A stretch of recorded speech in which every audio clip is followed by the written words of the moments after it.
Be ready start.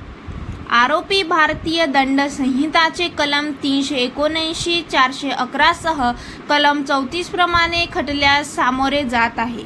अभियोग पक्षाचा थोडक्यात खालीलप्रमाणे दिनांक 25/3/2018 रोजी सायंकाळी 5 वाजताच्या सुमारास फिर्यादी सीताराम बुधा भांगरे हे श्रीरामपूर येथील राम मंदिरात दर्शनासाठी गेले होते।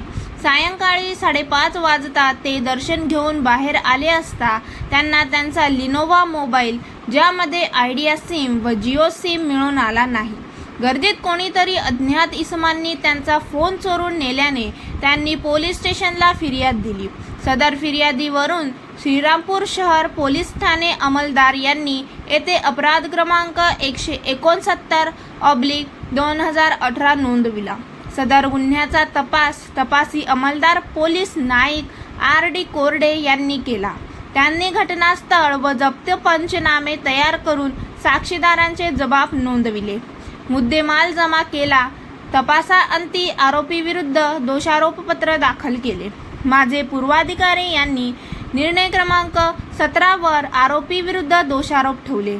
आरोपीने गुन्हा कबूल नसल्याचे सांगून परीक्षेची मागणी केली। दोन्ही पक्षाचा युक्तिवाद ऐकला। मुद्दे व त्यावरील कारणांसह निष्कर्ष खालीलप्रमाणे। कारण मीमांसा परिच्छेद। अभियोग पक्षाने आरोपी विरुद्ध दोषारोप सिद्ध करण्याकरिता एकूण 4 साक्षीदार तपासले। साक्षीदार क्रमांक 1 फिर्यादी सीताराम भांगरे, निर्णय 23। साक्षीदार क्रमांक 2 पंच अजय गायकवाड, निर्णय 31। साक्षीदार क्रमांक 3 पंच तौसिफ पठाण, निर्णय 33। साक्षीदार क्रमांक 4 जप्ती पंच इरफान शेख, निर्णय 44 तपासण्यात आलेले आहे।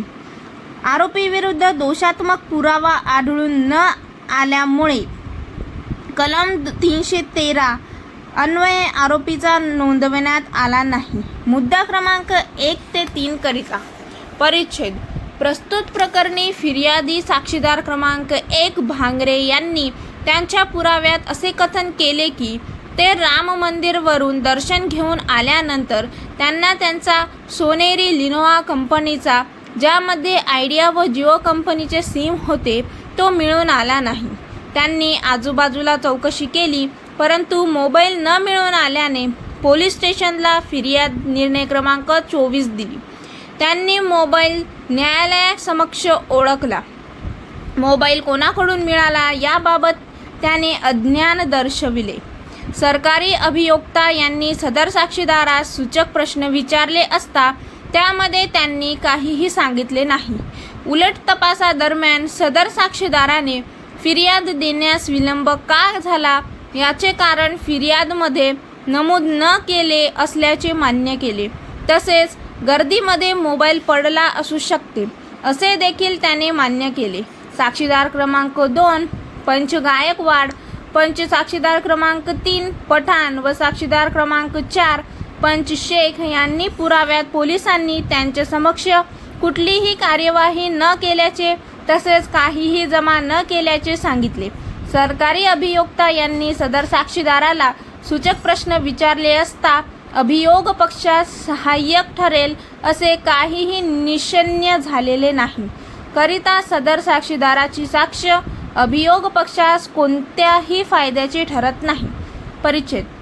तपासी अधिकारी यांना निर्णय 53 प्रमाणे समन्सची बजावणी होऊन देखील ते पुराव्याकामी हजर झाले नाहीत, ज्यामुळे पंचनामे सिद्ध झालेले नाहीत।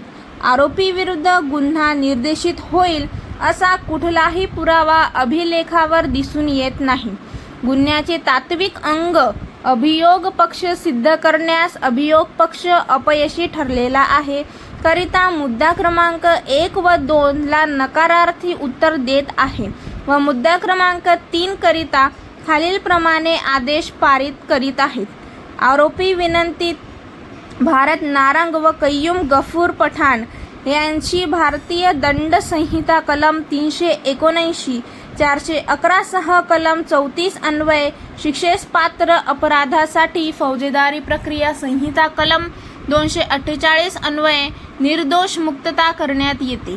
आरोपीचे बंधपत्रे व जामीनपत्रे रद्द करण्यात येतात. आरोपीने 437 अ प्रमाणे पुढील 6 महिन्याकरिता 15,000 रुपयेचे वैयक्तिक बंधपत्र द्यावे. गुन्ह्यात जप्त मोबाईल यापूर्वीच न्यायालयाचे आदेश मूळ मालकास सुपूर्तनाम्यावर दिलेला असल्याने अपील कालावधीनंतर सदर ताबा कायम करण्यात यावा. स्टॉप.